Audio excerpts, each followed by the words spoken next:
ప్రభుత్వాలు అన్నిటి రోజు రోజుకు పెంచుకుంటూ వెళ్ళిపోతూనే ఉన్నాయి కదా, సామాన్య ప్రజలు ఇబ్బంది పడతారు కదా మరి. ప్రభుత్వాలు ఉన్నాయి పెరగడానికి, ఉచితం ఎందుకు చేస్తున్నారు?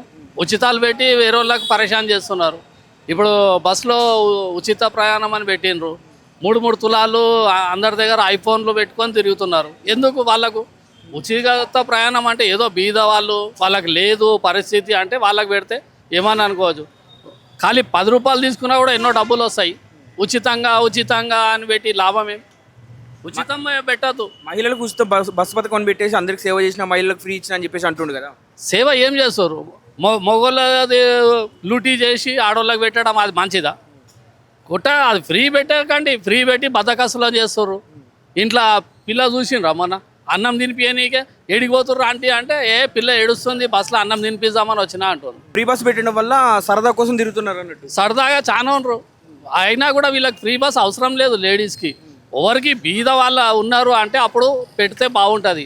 అందరూ 3 తులాలు 4 తులాల బంగారం వేసుకొని ఐఫోన్లు వాడుకొని మగవాళ్ళ సీట్ల వాళ్ళు కూర్చొని మెసేజ్లు గేమ్లు ఆడుకుంటా వాళ్ళు ఉన్నారు. పైసలు ఇచ్చిన వాళ్ళేమో నిలబడి పోవాలి, వీళ్ళేమో మంచిగా గేమ్లు ఆడుకుంటూ పోవాలి. అదే మరి ప్రభుత్వం గురించి అసలు ఏమంటారు? ప్రభుత్వం ఇక వాళ్ళే ఆలోచించాలి. మేము ఎంత అని చెప్తాం? ఇప్పుడు బస్సు ఫ్రీ పెట్టినందుకు వాళ్ళే తిడుతున్నారు లేడీసే. వాడిని మేము పెట్టుమన్నామా, వాడు పెట్టిండు అని అంటారు. బస్ టికెట్లు మాకు పెంచారు, వాళ్ళకైతే లేదు కదా. అదే వాళ్ళ ఫ్రీ ఇచ్చింది కాబట్టి లేడీస్ ఫ్రీ కాబట్టి జెంట్స్ పెంచింది. అదే చెప్తున్నా. ఇప్పుడు నీకు పెట్టాలంటే నన్ను కొట్టి నీకు పెట్టేది ఎందుకు? పెట్టకపోతే కాదు కదా. నీకు కూడా పెట్టినా కూడా కొంచెం పెట్టి కొంచెం ఇది చేసుకుంటే అవుతుంది. మొత్తానికి ఇది అంటే ఫ్రీ, వాళ్ళకి ఫ్రీ అంట, మాకేమో పెంచుతా పోతుండ్రు. మేమేమో పైసలు కట్టిన వాళ్ళు నిలబడి పోవాలి, వాళ్ళేమో గేమ్లు ఆడుకుంటూ పోతారు. అది మంచిగా లేదు. అది రోజుల నుంచి మన పెట్రోల్ ధరలు 15 రూపాయలు పెరిగింది కదా, సామాన్య ప్రజలు ఎలా ఇబ్బంది పడుతున్నారు, అసలు వాళ్ళ పరిస్థితి ఏంటి? ఇప్పుడు ఏం చేయాలి? మేము డ్యూటీకి పోతాం. డ్యూటీ సార్ వాళ్ళు ఏం పెంచరు, జీతం పెంచలేరు. మెయిన్ సార్ వాళ్ళు పెంచాలా డ్యూటీ దగ్గర. సార్ వాళ్ళు ఏంటంటే మాకు అర్థం చేసుకోవాలా, అది అర్థం చేసుకుంటలేరు. చేస్తే చేయండి, లేకపోతే లేదు డ్యూటీ. అదే చెప్తున్నారు. అసలు ఈ పెరగడం వల్ల సామాన్య ప్రజలు ఇబ్బంది పడుతురా? చాలా ఇబ్బంది పడుతున్నాం. లైన్లో నిలబడాలా, 1 గంట 2 గంటలు నిలబడాలి కంపల్సరీ. అది వేస్తే ఉంటే పెట్రోల్ పంప్లో ఉన్నా కూడా వేస్తలేరు, ఏందని లేవు అని చెప్పేస్తున్నారు. అది మాకు ఇబ్బంది అవుతుంది. మళ్ళీ డ్యూటీ ఎట్లా పోవాలి? మేము మార్నింగ్ పూట ఉంటుంది డ్యూటీ. ఒకవేళ సడన్లీ మేడం వాళ్ళు చెప్తారు ఎయిర్పోర్ట్కి రండి, ఈ టైంకి ఉండాలని. మళ్ళీ ఆ టైంకి పోవాలంటే బండిలో పెట్రోల్ ఉండాలి కదా కంపల్సరీ. దానికోసం మేము ఇబ్బంది. చాలా ప్రైస్ అయితే చాలా అయింది. 3 to 4 days నుంచి చాలా పెరిగిపోయింది.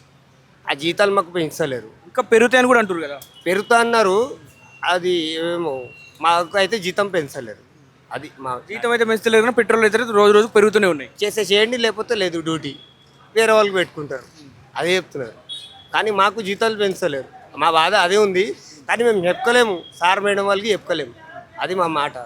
బండి అయిపోయింది అనుకో సడన్గా, నెక్స్ట్ మళ్ళీ వాటర్ సీసా తీసుకొని వచ్చినాం అనుకో, ఇక్కడ పెట్రోల్ ఇవ్వట్లే, బండే తీసుకొని రాపో పెట్రోల్ ఇస్తున్నామాట. అసలు అలాంటి ఇబ్బందులు కూడా చాలా పడుతున్నాం. ఇంకా పెరిగే అవకాశాలు కూడా ఉన్నాయి అంటారు కదా. పెరిగే అవకాశాలు ఉంటాయి. ఇక ఏముంది బ్రో, ఎలక్ట్రికల్ తెచ్చుకోవాలి.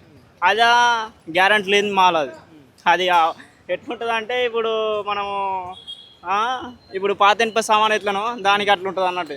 ఇప్పుడు దానికి ఎట్లా అంటే ఇప్పుడు దానికి వారంటీ కూడా లేదు, ఏముండదు. ఇది పెట్రోల్ పోసినాం అనుకో, ఎక్కడన్నా దూరం పోవడానికి కూడా మనకు గింత పోతుంది అనేది మనకు అవగాహన ఉంటుంది.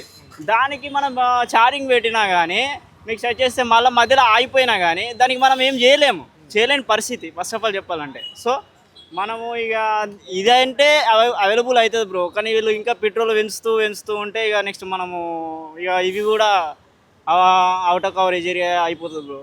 ఇక ఏం చేయలేం బ్రో. సంఘటన సామాన్యులు ఇబ్బంది పడుతూనే ఉన్నారు, చాలా మంది పడుతూనే ఉన్నారు బ్రో. వాళ్ళు ఏం చేస్తారు బ్రో, ఇప్పుడు వీళ్ళు చేసే పనికి వీళ్ళ రాజకీయాల పరంగా నెక్స్ట్ వచ్చేసి వాళ్ళు కొట్టుకొని బాగానే ఉంటారు బ్రో. లాస్ట్కు గూడ్చేది మళ్ళీ మనమే, మన సొమ్ము తీసుకొని వాళ్ళు డెవలప్మెంట్ అవుతారు తప్ప మనమైతే ఎక్కడ ఉన్నామో మళ్ళీ అక్కడే ఉంటున్నామే తప్ప మనమేమి డెవలప్మెంట్ అయ్యేది లేదు, ఏం అయ్యేది లేదు. అలాగే ఉంటున్నాం బ్రో. ఈ సమాజం ఎప్పుడు బాగుపడుతుంది? ఇక వాళ్ళ చేతిలో పెడితే వాళ్ళేమో మనకేమో చూపిస్తాం, మనం ఏం చేయలేం బ్రో. ఇప్పుడున్న గవర్నమెంట్ ఆ పని ఎట్లా ఉంది, వాళ్ళ పనితీరు ఎలా ఉంది, ఎలా పనిచేస్తున్నారు ఈ గవర్నమెంట్? ఇప్పుడు గవర్నమెంట్ అనేది ఇక ఏం చెప్పలేం బ్రో. ఇప్పుడు వాళ్ళు వచ్చినప్పుడు మేము ఇట్లా చేస్తాము, అది అట్లా చేస్తాము అని చెప్తారు. తీరా చూస్తే వాళ్ళు కూడా రొట్టె మాలిపేస్తారు. ప్రతి ఒక్క రాజకీయ వ్యక్తి కూడా వాళ్ళ యొక్క ఆమ్దాని పెంచుకోవడం కోసమే తప్ప ప్రజల్ని ఒక ఒక రేంజ్లో పెట్టాలి, ఇది పొజిషను అని ఏ వ్యక్తి లేదు ఈ సమాజంలో. ప్రతి ఒక్కరు స్వార్థం కోసమే తప్ప అది ఏం లేదు బ్రో. ఇలాగే ఉంది పరిస్థితి. ఈ దేశం బాగుపడాలి బాగుపడాలి అని ప్రతి ఒక్కరు ఆ ప్రోత్సాహంతోనే వస్తారు తప్ప నెక్స్ట్ మళ్ళీ డౌన్ చేసి పెడతారు తప్ప ఏం లేదు. డెవలప్మెంటింగ్ లేదు, ఏది లేదు. Waste bro.